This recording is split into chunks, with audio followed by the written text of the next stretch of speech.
A very good afternoon. Today is the 1st of April 2014, a brand new month. And welcome to your lunchtime news here on MTVsports. I'm Katharina Chang. Let's now take a look at your headlines. Minister Partly Champik expresses his displeasure over the decision to prohibit the use of text messages for election campaigning. Operations continue to locate the 6 inmates who broke out of the Vataraka prison school. Manuel Valls named as the new Prime Minister of France, and Sri Lanka given a 3-month grace period to plan on hosting the 2017 Asian Youth Games. Now taking a look at those stories in detail. Minister Partly Champik expressed his displeasure over the Election Commissioner's decision to prohibit the use of text messages for election propaganda activities. The minister made this remark addressing a seminar on social media in Colombo today.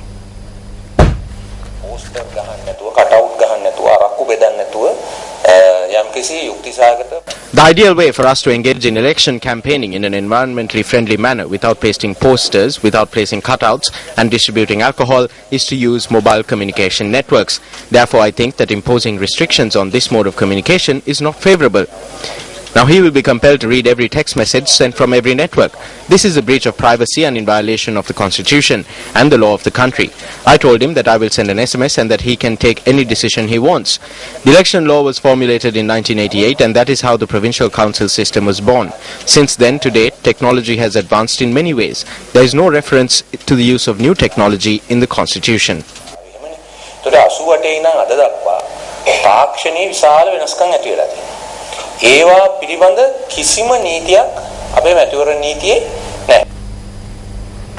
Today marks day 6 of Around the World in 40 Days, a 40-day world tour organized ahead of the World Youth Conference that will be held in Sri Lanka this year. Newsfirst Director General Manager Asarat Kamatsiri, who is in Manila, Philippines, brings us details with the day's proceedings. Around the World in 40 Days.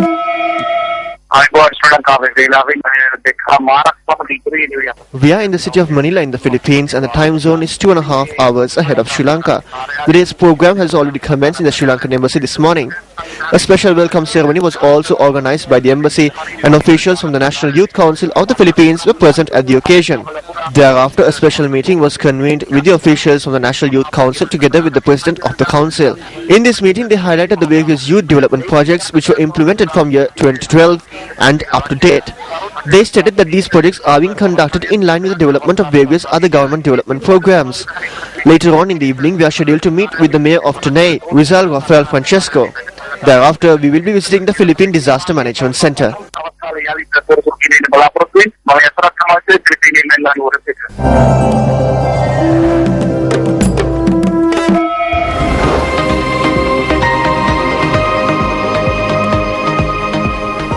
Recently, earth from an area reported to be a gem deposit in the Valley Haranava area in Kirindagala were moved to land owned by the Urban Development Authority.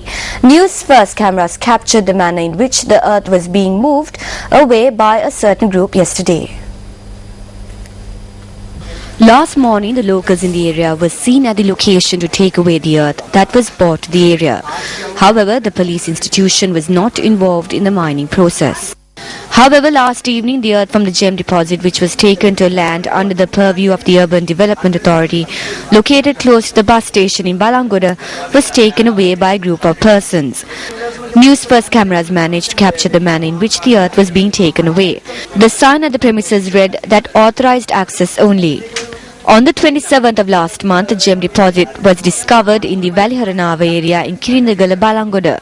Newsfirst on numerous occasions reports on the unrest that arose in the area as a result of the discovery. The officers at the Gem and Jewelry Authority, together with the Police Special Task Force, took measures to clear the area of persons who had arrived to take away the earth and also seized the keys of their vehicles. Construction activities of one of the private institutions on the land in which the deposit was discovered has been suspended.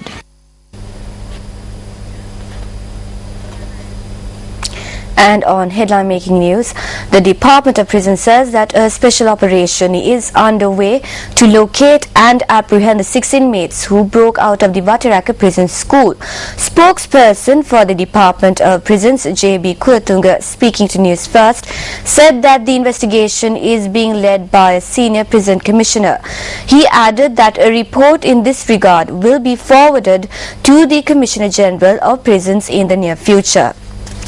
And now looking at some other local news, a police investigation is underway over a fire at a toddy store in Abalantota.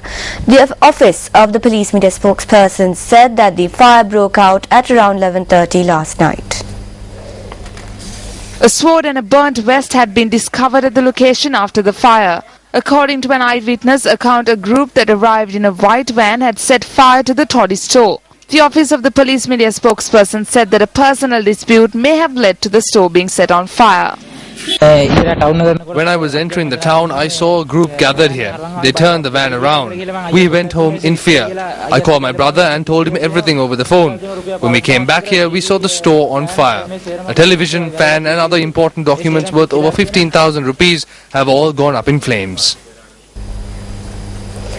A number of area residents from the Diodolavatte area in Galle visited the Sri Lanka Human Rights Commission yesterday. Area residents from the Diodolavatte area in Galle, who were facing numerous threats due to a group of thugs, arrived at the SLHRC to lodge a complaint.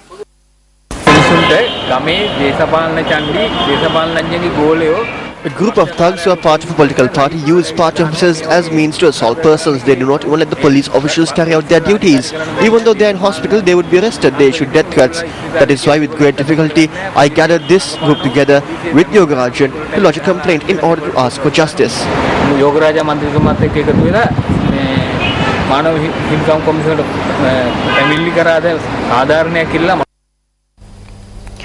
Meanwhile, a body of a tusker has been discovered on the banks of the Kaligama tank in Egudapitiya, Puttalam.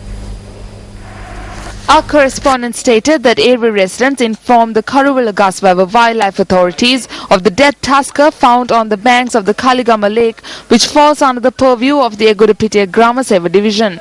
It is believed that the tusker may have died 3 or 4 days ago.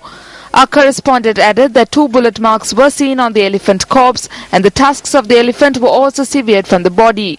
The wildlife officers from Karuvalagasvava stated that the elephant stood at 8 feet in height and was no less than 25 years old. The elephant was shot 4 days back. We see 2 bullet marks in the chest area and we believe the elephant was roaming in the area for a few hours before its demise. This is a very strong and healthy elephant. Poachers had arrived and cut off the tusk with the use of a chainsaw. මේක change එකක් වැනි ආයුධයක් භාවිත කරලා කපලා තියෙනවා.